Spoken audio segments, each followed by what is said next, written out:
Well, good evening, gentlemen, and welcome tonight. I briefed you a little bit before this morning about this evening's event. I also want to recognize the teachers and the administration who are here to welcome this evening. This is a new experience for us as a school. We want to give all of you gentlemen the best education possible. We want to teach you in the English department how to write. We want to expose you to great literature. That's why we talk about the great books. We want to expose you and address issues that have to deal with society, identity that's found in novels. And Mr. Hill, our department chair, had approached me about the idea of basically embodying, in a way, literature. How can we do that? How can we make it real for you gentlemen, besides just a novel? And so Mr. Hill had told me that he had come into contact with a novelist, a writer who was published. And that is this gentleman that sits before you this evening, Mr. Alex George, who has written the book called A Good American. And some of us on staff have read it. I've read it. I find it wonderful. It's a wonderful book. Mr. Hill has read it. I know that there will be certain classes, I think, that Mr. Hill will be teaching that you'll be reading this book. So we won't tell you everything about the book, because you guys are going to have to read it. We definitely won't tell you the ending or anything like that. But I know this is probably a new experience for many of you, to see an author and to have me talk to the author. And we want it to be as instructive as possible. We want it to be something that isn't really for us, it's for you. So what I'm going to do is open up questions to Mr. George about the book, about his writing, about things like that, and then give you an opportunity to ask him questions. I know some of you are very interested in writing. A lot of you write very well. And this is another opportunity for that. So, are we clear about what we're going to do tonight? Yes. Wonderful, wonderful. You guys are great. You guys are great. Okay, so Mr. George, it's wonderful. Please make him feel welcome this evening.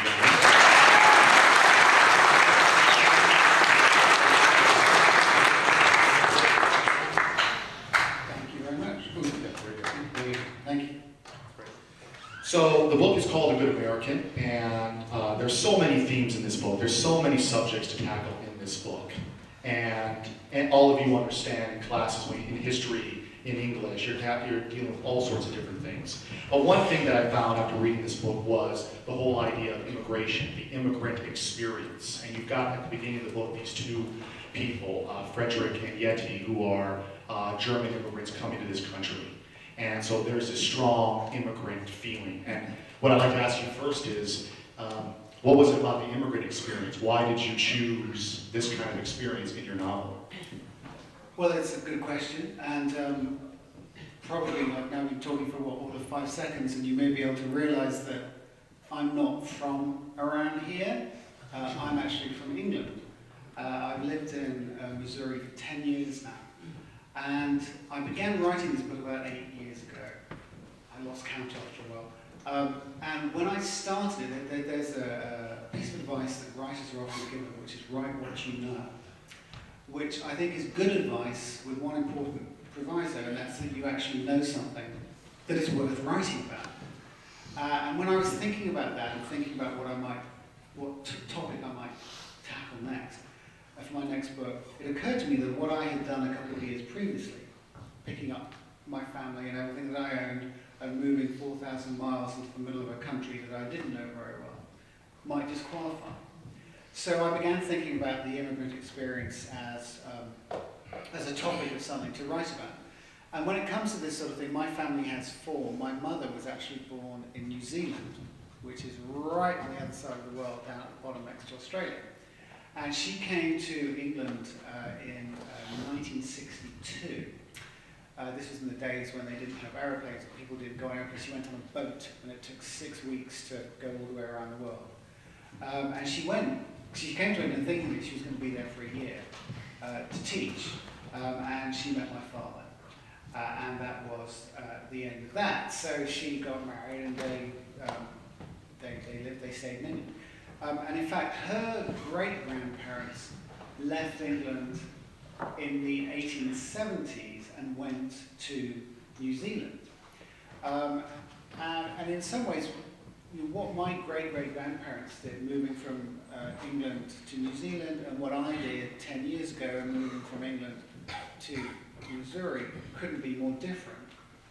What I realized as I began to write the book is that in some ways I think they're still very similar. And I think that there are certain themes in the immigration experience which don't change. It doesn't matter where you went from, where you go to, or when you do it. And I'm thinking particularly of a sense of hope for a better life in your new country. I'm thinking a sense of fear, of the unknown, because you never know quite what it is you're going into. And also I think that there is a paradox that all immigrants face between wanting to fit in their new environment, but also never wanting to forget where it is that they came from.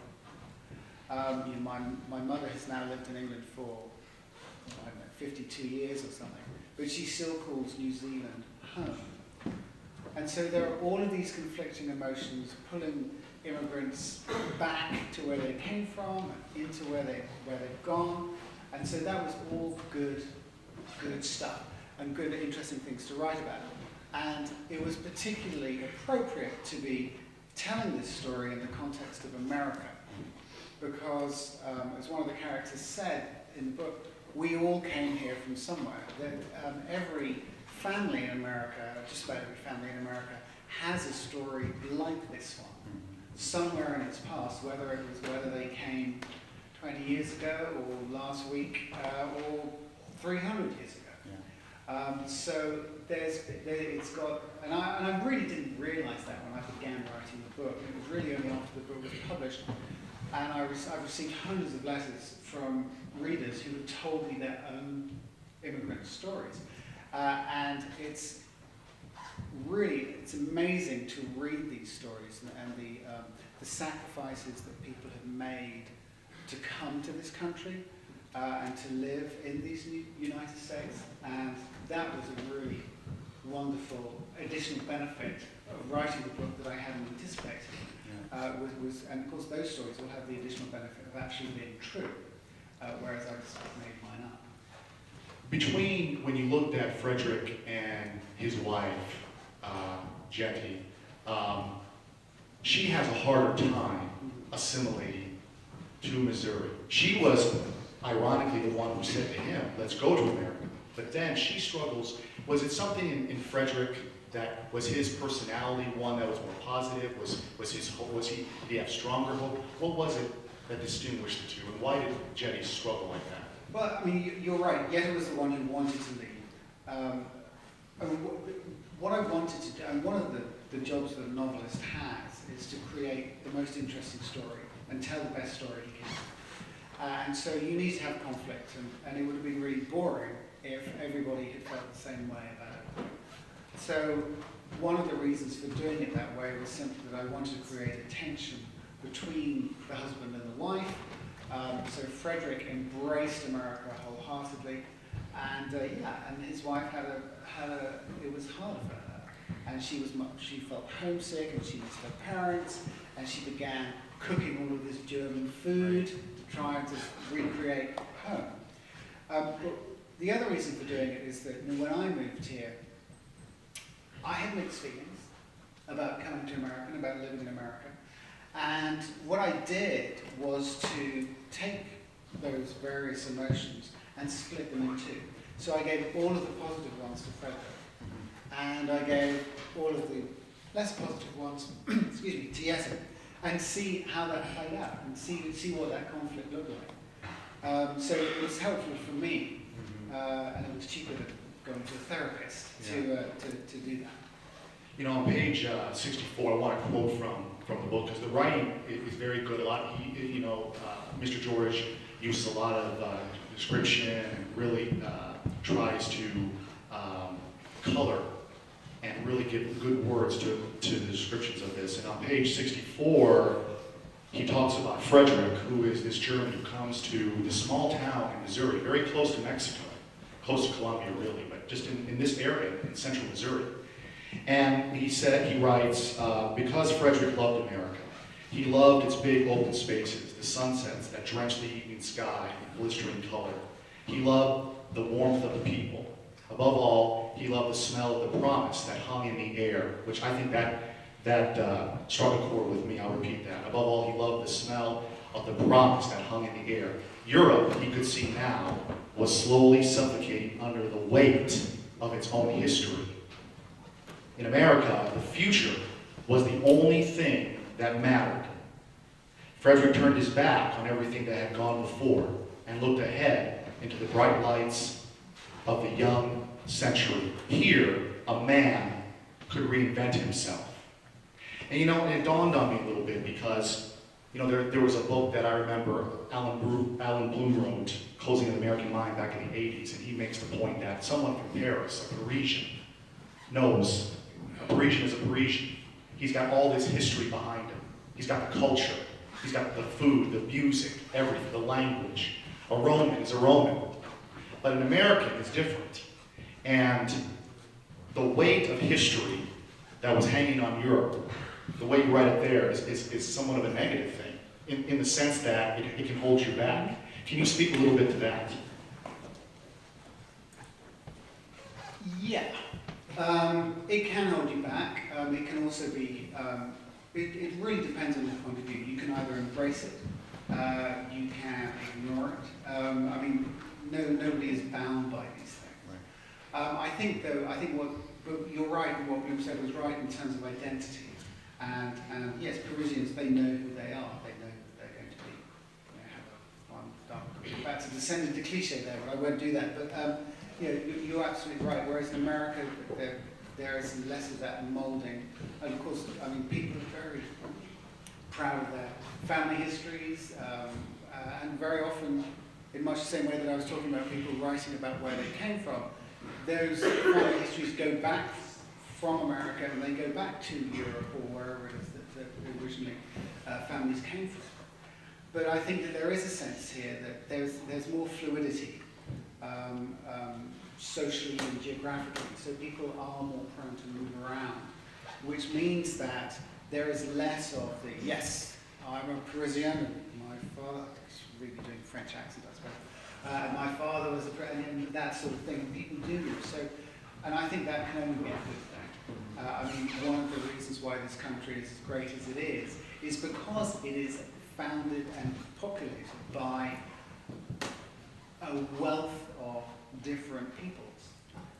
And that's what makes it the rich cultural place that it is. The people came in from all over the world. And so it means that there are fewer rules, there's a fewer sense of, well, this is how we have to do it. Right. And I think that's a very liberating thing, having come from England, where there is very much a sense still of, well, this is how we do it, chaps, and let's not talk about it. Here, people are much more willing to embrace new ideas. I'm generalizing, but I think that there is some of that for sure. What is it about, why did you choose, I know you came to Columbia, but you chose Missouri, and in the book you mentioned the fact that there was just something very American or very unique about Missouri. What is it about Missouri that motivated you to use it in the book? Well, like I said, write what you know. And I've only lived in Missouri, so it made sense from that point of view, to use it. But I wanted to write about it also because it is a sort of, you've heard the expression flyover state. Most people in England, when they think of America, they might think of New York, possibly Disney World, or if they're really very sophisticated, San Francisco. They're probably not going to think about Jefferson City or Colombia or Mexico.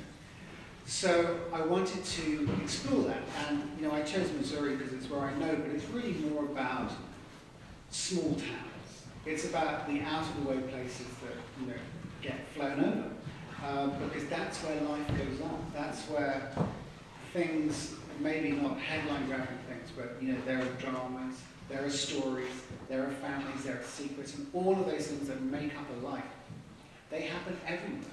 And so I wanted to push back a little bit against the idea that in order to be an interesting story, it's got to be set in Manhattan or something like that. So that was one of the reasons.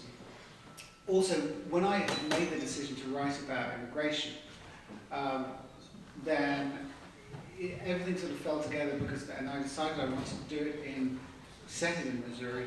That allowed me to have the immigrants come from Germany. Because a question that I'm very often asked is, well, hang on a minute, you're English. So why didn't you have them come from England rather than come from Germany? Which is a good question. And the answer is, and it sort of goes around on itself, well, if you set an immigration story in Missouri, you know what, they're pretty much going to have to be German, because there are a lot more Germans who came and settled here than anyone else. But it also allowed me to do a couple of other things. And again, I don't want to, if people are going to read the story, I don't want to give too much away, but there are certain things that, having Frederick and Jette be German, I was able to create more drama and more tension. I mean, I won't be giving too much away if I say that World War I featured very heavily in this book, and some of the impact on these small German communities was enormous when, in 1917, for the first, a lot of people don't know this, World War I started in 1914, but for the first 3 years of the war, America was neutral and had not declared for one side or the other. And during that time, many of these small German towns were cheering German victories as they read about them in the newspapers. And then what happened was the Lusitania, which was a US ship, was sunk by a German submarine. And about a year after that, President Wilson declared war in 1917. And suddenly, Germany became the enemy. And so all of these small German communities suffered this crisis. They didn't know quite who they were anymore. And that was very interesting to me, to look at how these small towns coped with that. And what they did was, from speaking German every day and having a German language newspaper, nobody spoke German. Everybody put American flags out, sometimes more than one, and there was almost a competition just to see who could be the most patriotic. And that was just, to me, was an interesting thing to think about and write about. When you looked at the small towns and you looked at Beatrice, Missouri, how did you research? How did you start researching about that information, including in your novel? Well, I mean, Beatrice, Missouri does not exist. I made it up. Every event I go to, somebody puts up their hand and says, "Is that a real place?" And I Googled it and I couldn't find it, and I made it up. But what I did do was to take bits of small towns that I know and put them all together to create a new town which exists up here and nowhere else. And so for example, there's a scene in the book just after the war when Jette is parading around the courthouse. And when I wrote that scene, I had in my head the Montour County courthouse in California, because California is a town I know very well. And so, but there is no river, for example. So I took bits from all over the place and threw it all together. And people often ask me, where is this town? And I just shrug and I say, no, it's a story. I made it up. Yeah. But in terms of actual research, it's just going and spending time in small towns. And studying the people, talking with the people, studying the people. Sure. I mean, my family, my wife's family was from a small town, so I got to meet a lot of those sorts of people. So yeah, used to drinking this. Yeah, and then how would you, because I like to talk now a little bit about the process of writing and how and what it is to be a writer. Because all of you gentlemen, being in college preparatory school, you're going to write, whether it's a research paper, a persuasive essay, or what have you. So, where do you write? First of all, let's start with some simple things. Where do you like to write at what time of day? They may be surprised by this. Well, I've just moved into a new house. And I have an office on the 3rd floor, and it's beneath some eaves, and that's where I write.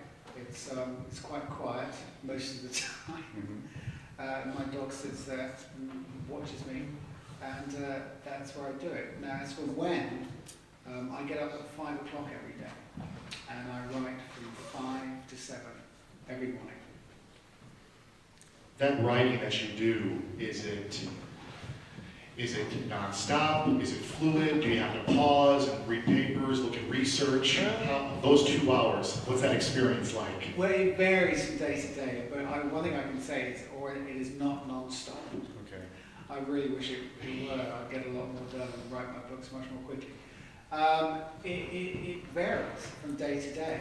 Some days, and I wish I knew what made a good day and a bad day, but some days the words just pour out, and some days I'm tapping at the keyboard and it's like getting blood out of a stone. You just never know when you get up. The one thing that I do know is that if I don't get up, I'm not going to write anything. And writing 150 words is better than writing 0 words. Right. So it really depends. And what I try and do is to keep myself focused. And so I've got this great program on my computer that allows me to turn off the internet, which I really need to do, because otherwise I'll be looking for any excuse to not be doing my job. We try to do that here too. YouTube instead. It's a string, we try to do that. When you're writing, when you wrote this book also, it goes through generations. So it's not just about Frederick and Yeti, but then it's about their kids and their kids' kids. And so it's very much of a generational book. And also, I found it to be, toward the end, kind of a coming-of-age book with the sons, with the 4 boys, and the experiences that they were going through when they were your age. And when you generally read this book, I think you're going to find a lot of connections between what they experience and what you experience. And I want to focus on that when you wrote about Ted and Frank and all these people, Joseph beforehand,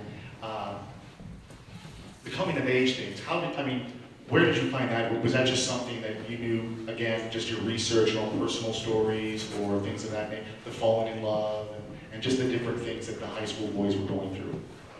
Well, I was at high school. Yeah. We were all teenagers once, and so even if not all of the adventures or misadventures that they got up to are things I can speak to personally,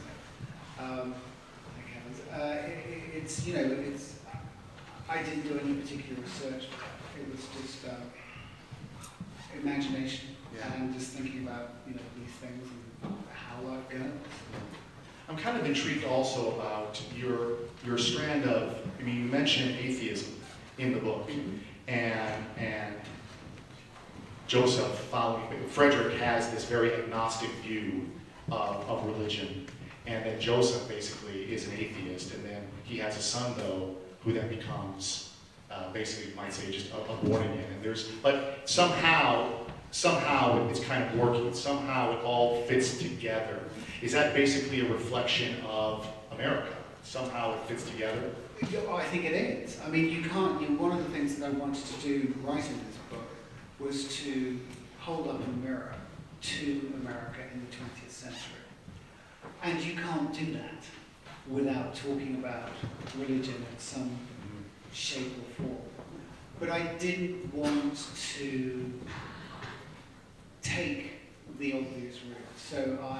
And that was why, the family is an unconventional family in some ways, because most of the families in those kinds of towns would absolutely be going to church every Sunday.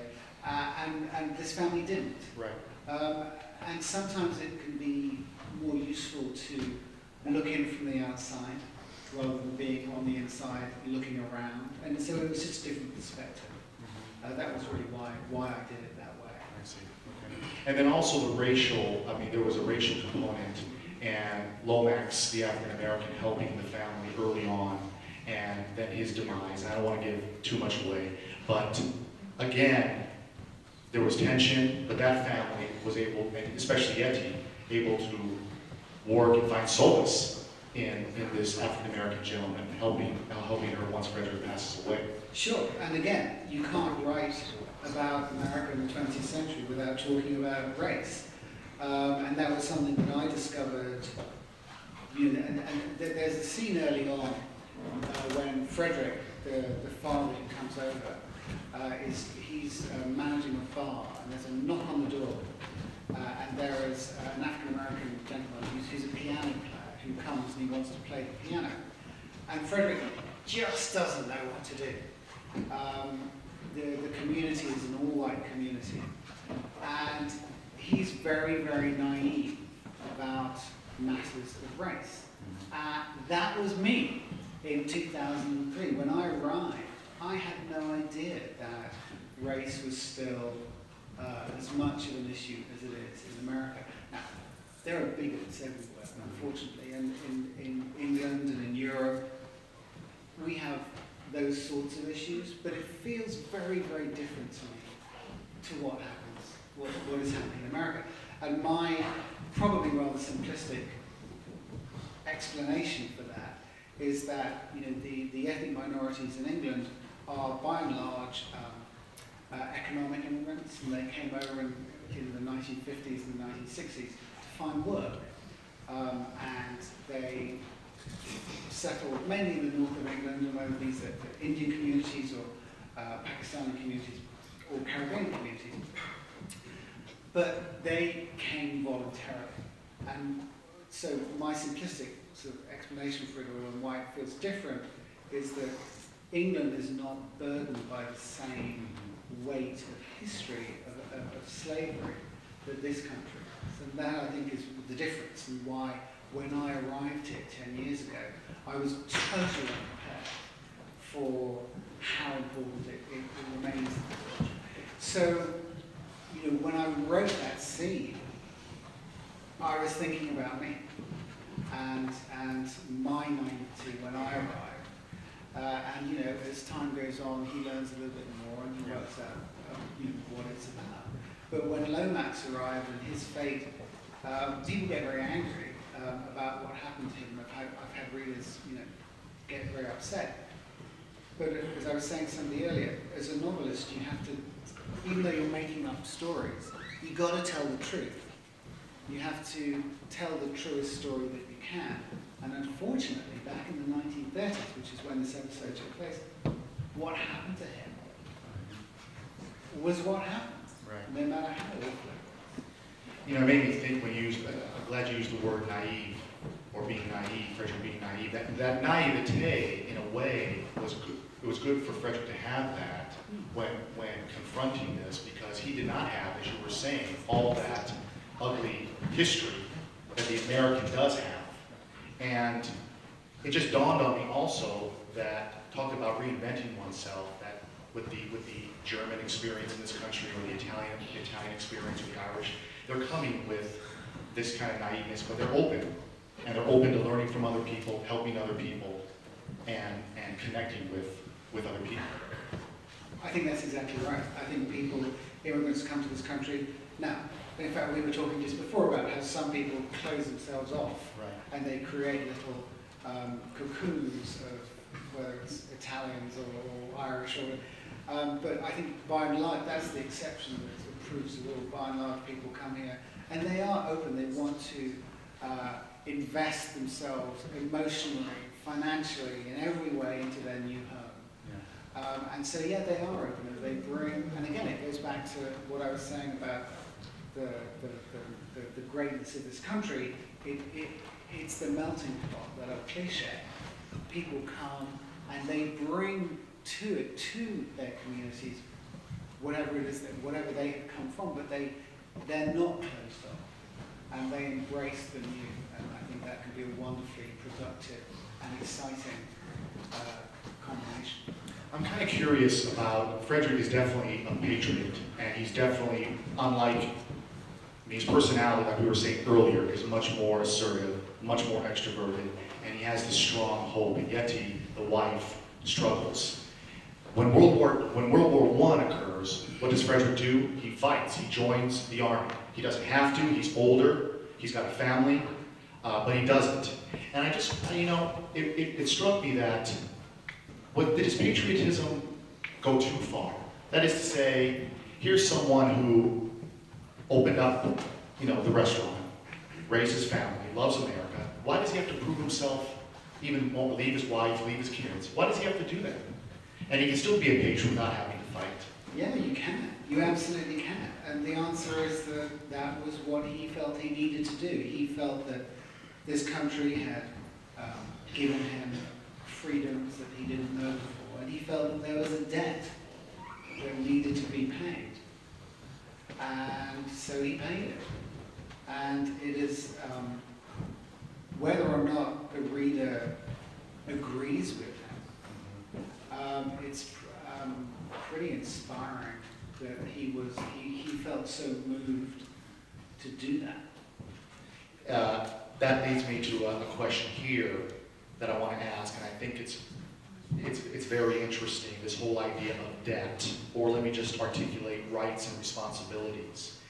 And you are an American citizen now. 2 weeks you became an American citizen shortly after this book was published, is that correct? I did. It was kind of crazy because, like I said, I've been writing this book for years and years and years, and it just so happened that, and I had decided that I wanted to become a citizen, I guess probably a year or so before the book was published. And it takes a long time to go through all of the various bits of paperwork that you have to do. And so we discovered that, the 2 weeks after the book was published, I drove to Kansas City and went to the federal courthouse, and there were about 55 people that day who were becoming citizens. And we all stood up and we put our hand in the air and we took the oath of allegiance. And it was just amazing to me to be doing that so soon after the book was published, because there is a scene in the book where exactly that happens. And Frederick and Yessa stand up in the local courthouse and they become American citizens. And I was talking before about how they have very different approaches to America and to immigration. And Frederick is there beaming and he's delighted. This is what he wants more than anything, is to be an American. He's the original good American title. And Yessa is actually hiding her face behind the card with the words because she doesn't want people to see her crying. And so I'd written this probably 5 years previously. And then here I was within 2 weeks of the book being published, doing it myself. And it was funny because the courthouse, the courtroom was not a very big courtroom. And so we all stood up, and then everyone had family crammed in. And people were in the juror's box and in the press box. And when we put our hand up in the air, it was amazing. And we started reciting. There was a bank of light went off because everybody had cameras and everybody was taking photos. It was a bit like kickoff at the Super Bowl. You see this wall of this constellation of lights. And so I was doing this and I was reading and I was thinking about Frederick and I was thinking about Yessa. And I was just saying to myself, I was just saying 2 words over again: don't cry. And I'm pleased to say I didn't. And I got through the whole thing with dry eye. But it was a very emotional experience. Well, and then, it makes me think that here's Frederick who comes to this country, and as you were saying, he reinvents himself, he opens up the restaurant, he raises his kids, but he felt that he needed to do his duty. There was a debt, to use your word, that he had to pay. To be an American, he had to do some things. And the question I would have for you is, do Americans still think that way? In the 21st century, do we have the sense, we certainly have the sense of rights. Here's my right. But do we have the sense nowadays of responsibility, or paying one's debt, or doing one's duty? And I'll ask you the question, see what you think about that, being you. Wow. That's kind of a difficult question to answer. I don't know. I think it's a really good question, and it's a question that every citizen should ask himself or herself. I'm put in mind of the quote from President Kennedy in his inauguration speech about ask not what American, I'm going to get it wrong now, ask not what America can do for you or what your country can do for you, but what you can do for your country.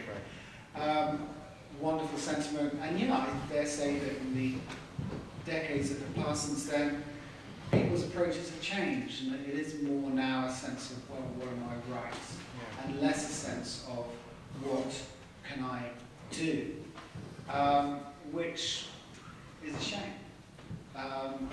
I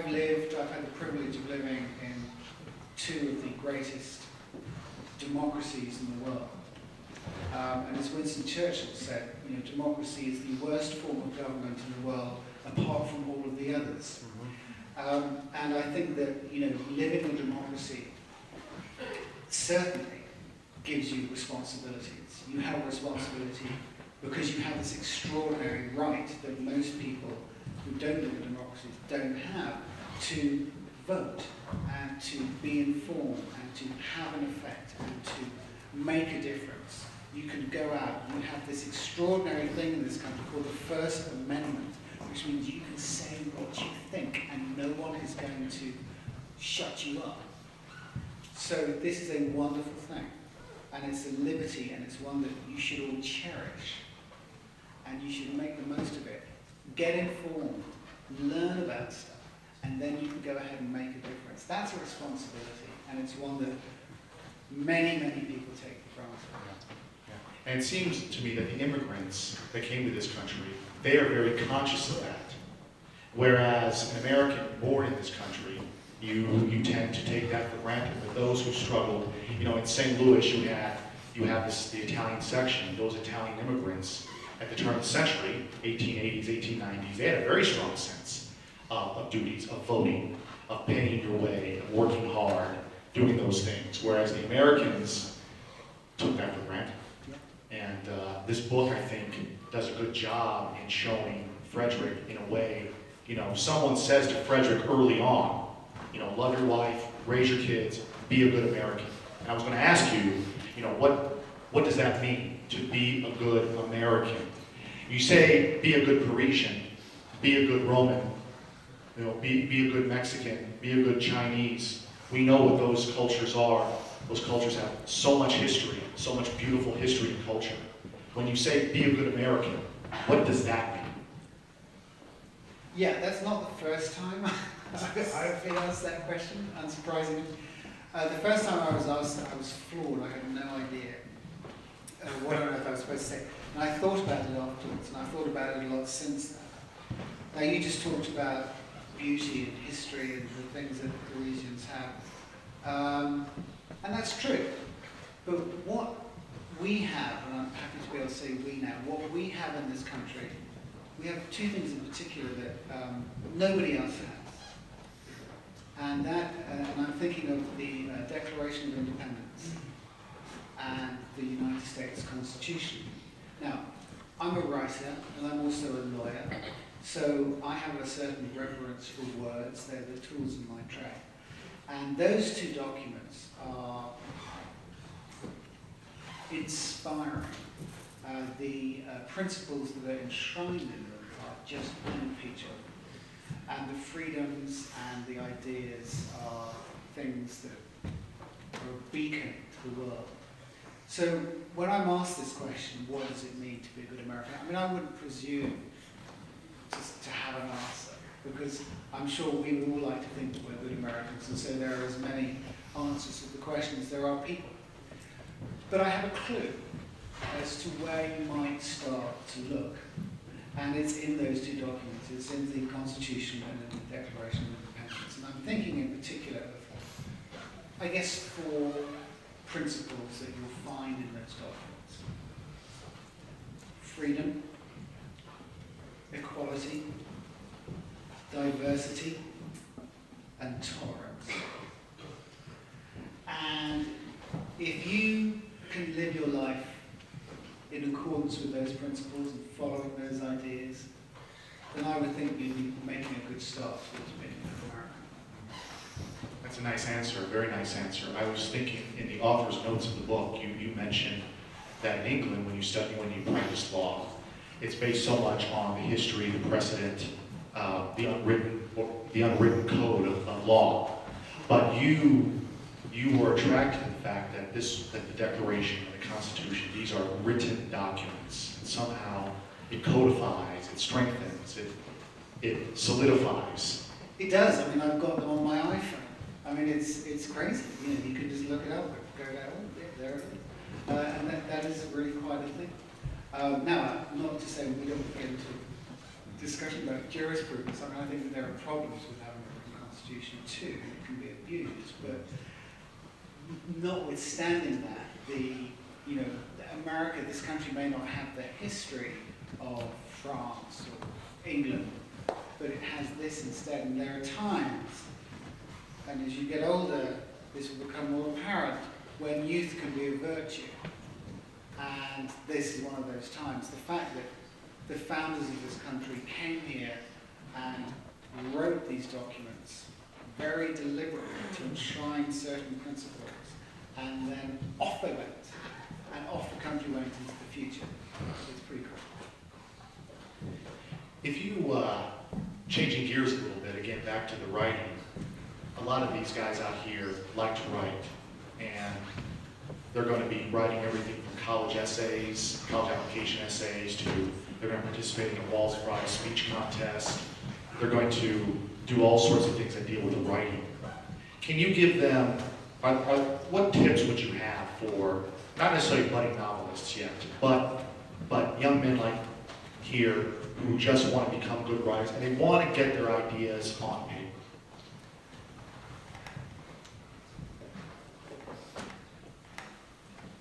Well, how long have you got? I mean, there are... We'll miss study hall for this. Go ahead. I mean, lots and lots of things immediately spring to mind. If you're writing, the thing that you need to do, more than anything else, is tell the truth. Use your voice. Be yourself. Don't try and copy anybody else. Don't try and write in ape anyone else. Because people read writers because they want to read that particular writer. They don't want to read someone else, trying to pretend to be somebody else. And find your voice. And it may take a while, it may be difficult to do, but everybody has their own unique voice within them, and it takes time to find it, but it's worth digging. So that would be the, and write the truth. I've spoken a couple of times about that, and about even when you're telling a story that you've made up, it still is very important that it's true. And that might not be factually true, but there are emotional truths and things that just feel right when you read them. That's very, very important, because that's how you engage a reader and how you pull them in. What else? If you're serious about writing and you are writing a novel or something longer, it's really important that you do it as often as you can. The more that you write, the better a writer you will be. It's a craft. It's like, I don't know, throwing a football or swinging a baseball bat. I don't understand either of those sports, so I understand like an idiot if I say much more. But anything like that, it requires practice, and you're playing the piano. The more that you do it, the better you will get. Probably, though, the most important piece of advice that I can give to anybody who wants to write, and this, it doesn't matter what you're writing, whether you're writing a postcard to your parents or you're writing an exam paper, the most important piece of advice is read. And then when you stop, read some more. You can never, ever read enough. So read. That puts you into contact with words, obviously, so and then you can use those words to be a good writer. Sure. I mean, the more that you read, particularly you talked about the great books and you read these wonderful works of literature, not only will you be getting beautifully crafted sentences going into your head, you're going to get some amazing ideas too. And it's going to open up worlds to you. And that means that when you sit down with pen to paper or finger to keyboard, you're going to have just a much deeper pool of knowledge and information to pull from when you're saying what you have to say. In an interview, Shelby Foote, a great Civil War writer, once said that when he read books, he looked more at how the writer used words in certain ways, more than the story itself. As a novelist, when you read, do you find yourself doing that too, or are you just like all of us and you just kind of enjoy a good story? Both. I mean, I love a good story. I mean, I read different kinds of books for different reasons. Some books I just read for the pure pleasure of the story.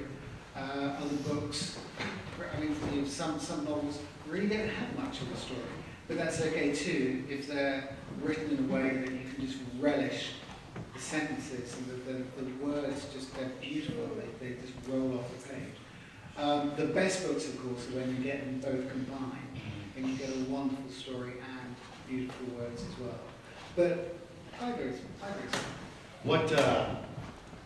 What author do you, in the great books canon, in the world literature, because that's what we're trying to expose our boys to some of that, the Twains and the Herbert Melvilles and Dostoevsky's. Who do you really like? Who do you like as an author?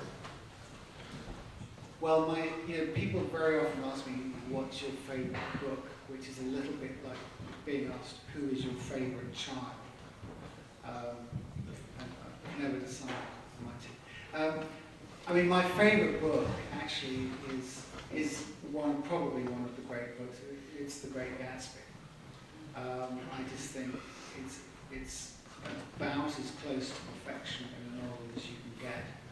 And again, because it has that extraordinary mixture of beautiful language and just the most amazing story. Just a fabulous, fabulous story. But all of the authors that you mentioned, obviously they're great. I like. So do I have to just to be clear about the rules here? It doesn't have to be one. It can be more than one. Madame Bovary is a wonderful book.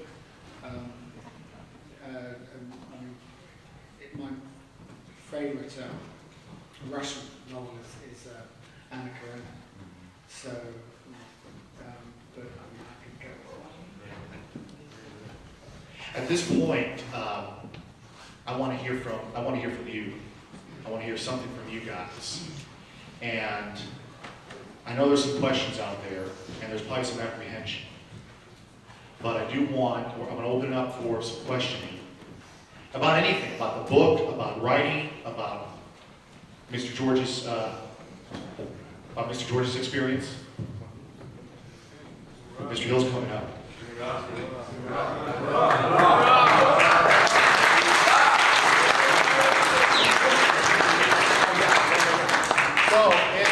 So if you are interested in asking a question, Mr. Hill will bring the microphone to you. So we're not going to get out of here until we get some questions. I'm going to tell you that right now. All right, we're not going to get out of here until we get some questions. Some really good questions, though. Listen up. Listen. State your name. Stand up. I'm Finney. Nice to meet you. You said that you were kind of hesitant at first when you came to America. What was that experience like at first? Like, was it a culture shock? Like, well, this is America. Yeah, it was a huge, it's a good question, it was a huge culture shock. I lived in the West Country of England, and then I went to school at Oxford, and then lived in London for 13 years before I came here. And to go from a city of 8 million people, which is very culturally diverse and cosmopolitan, to what is in relative terms a very small town like Columbia, was a shock. And it took a little bit of time to get adjusted to it and to realize that things were different, but also to realize that different doesn't necessarily mean they were worse. They were just different. There are still times when I'm left scratching my head about certain things about this country, and I hope that will always be the case. I think that one of the stimulating things about moving to a new country is facing exactly that, the things that are different. And often when you address those and you look at them, you learn about the place that you left, as well as the place that you are, where you are now. Hi, my name is Curious. I'm just kind of wondering, what influenced you to be a book writer, and when did you realize that you wanted to be one? That's a great question. That's a great question. It all started when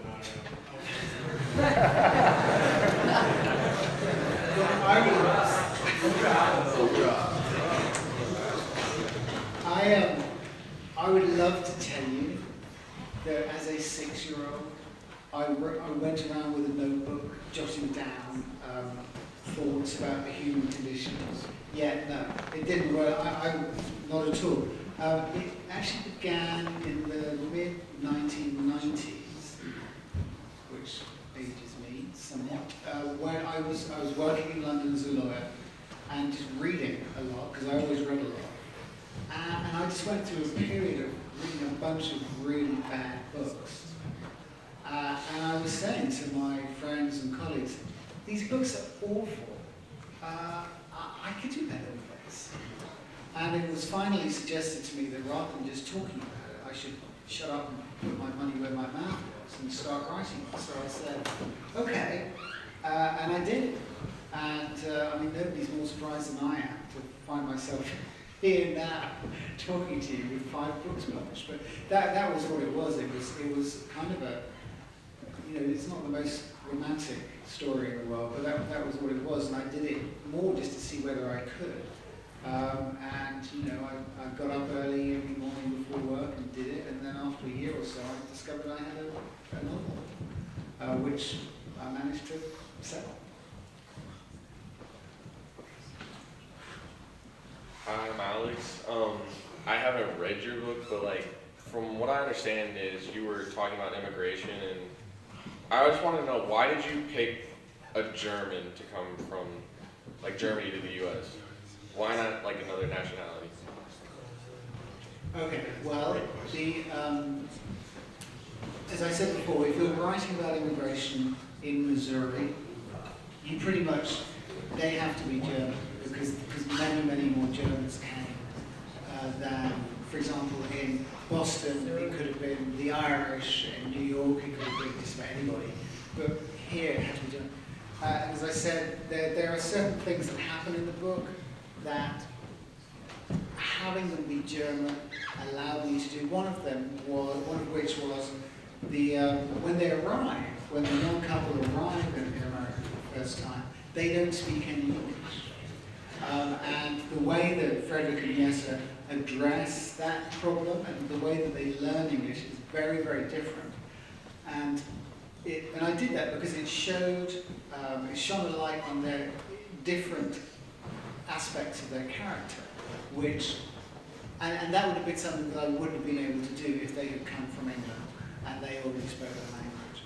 So it allowed me to explore certain facets of their personalities just by virtue of the struggles that they had to. I was talking before about the letters that people have written to me and about the struggles that they went through. I didn't want it to be too easy for them. So that was why. Mr. George, when you say to write in your own words, do you mean to literally speak, to literally write the way you speak? Because anytime I write an essay or anything, and I write in slang, like using the word y'all, the teacher's like, you're not supposed to use y'all when you write. Do you literally mean to write the way you speak, or like writing your own words? Not write the way you speak. You don't, when you write, when you're writing, and when you're speaking, you're speaking. So they are different things. It's a really good question, and it's a really hard question to because very often, you know, particularly in novels, you're going to be writing dialogue, and then you have the reverse problem, and then you've got to capture it the way that people speak, and it's much harder to do than you would think. Believe me, I've tried. So it's a good question, but no, when I talk about using your own words, I'm talking about more your own personal style. Now, that may very well mean using, you know, slang and those sorts of things, but then it's a question of what you're writing, and you've got to be smart about that, because if you're writing an essay, yeah, you're not going to want to use slang, but if you're doing something creative, and you, I mean, I don't know what it might be, but if the rules are different, then yes, absolutely, you should do that. But you've got to think about who's going to be reading it, And you've got to a degree, when it comes to the style that you're adopting, think about that. Thank you. Sure. Could you please talk about what it was like getting your books published? Was it hard the first time? Did it get easier from there? How did that work? It was awesome. It was just one of the most exciting things that has ever happened. And what's very cool is that every book, I've published 5 now, it gets better. As I said, when I started writing, I never imagined that it would be published. I just, I said I would try.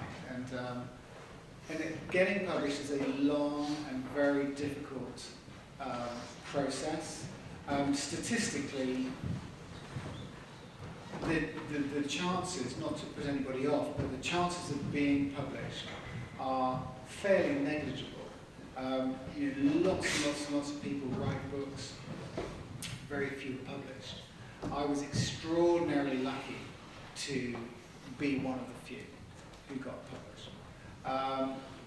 But whether you're published or not, that's not really the issue. The issue is, and being published isn't really the issue. That was a lot of fun when they send you around the country to talk about your book.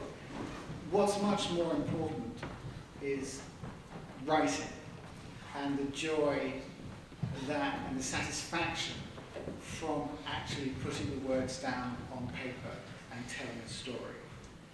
If you sit down and you want to write a short story or you want to write a poem, you should never do it thinking, I wonder whether this might be published one day. You need to do it for the satisfaction of creating something that you are proud of. That is far more important than anything else.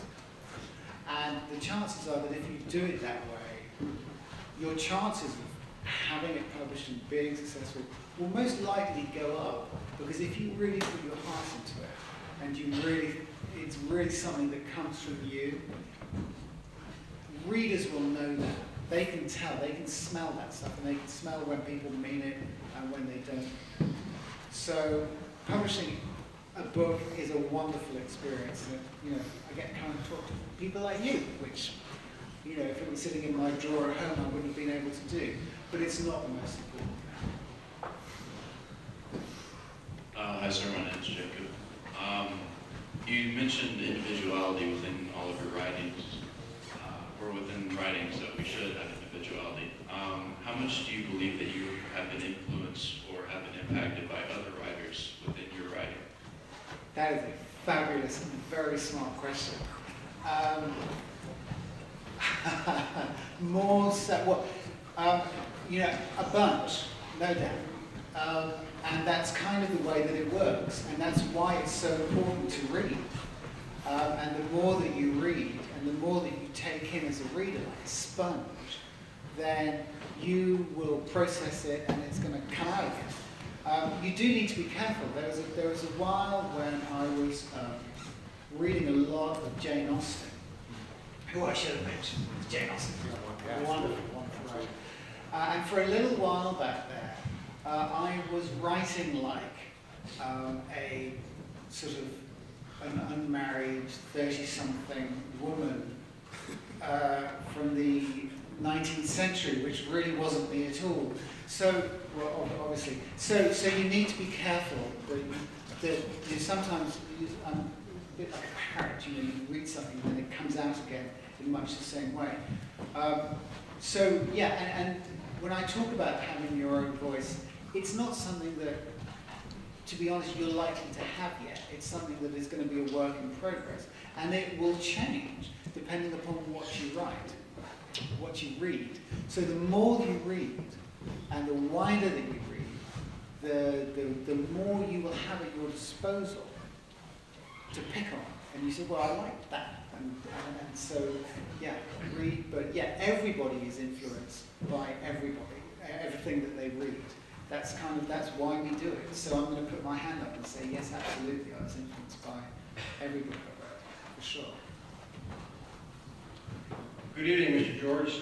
Gerald Allen, middle school teacher, and most of the comments you heard from the high school guys, but I want to speak on behalf of the little guys. So bravo for all the little 31 middle schoolers that sit here listening to you. And I think they might have showed the high school guys up with our reading fair this year.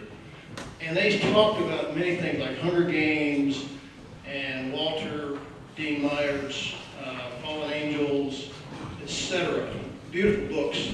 I just wanted to challenge you on American authorship versus some of the British and Russian that you mentioned in your speeches this evening.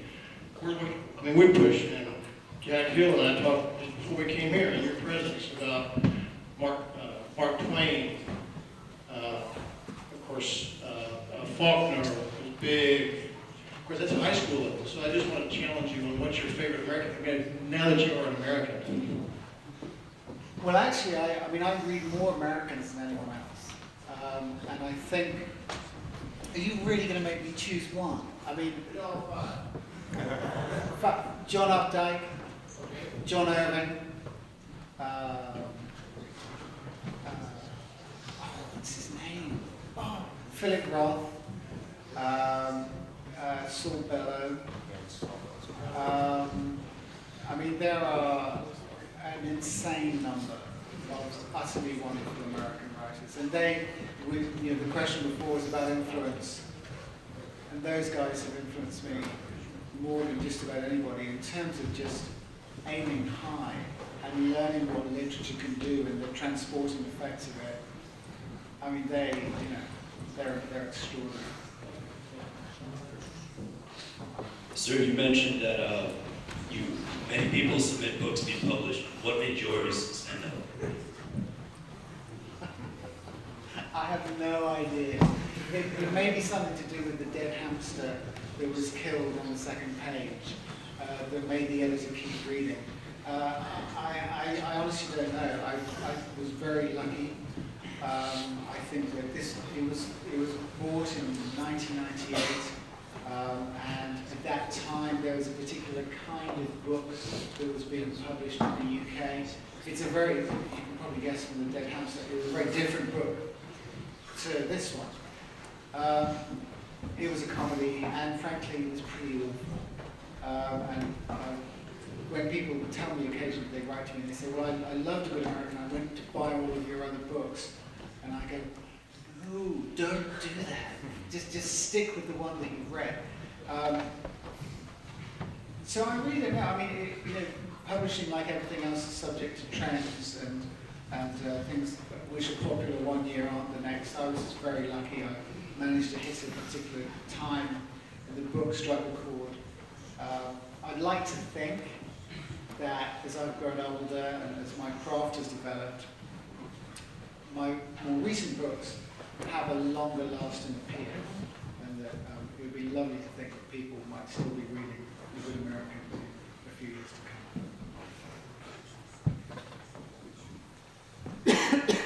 Those are all fantastic questions. Thank you.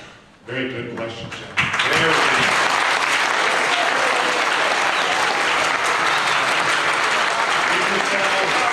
Give yourselves all right. The book is called A Good American by Alex George. It is well received in Europe and in this country. Please thank him.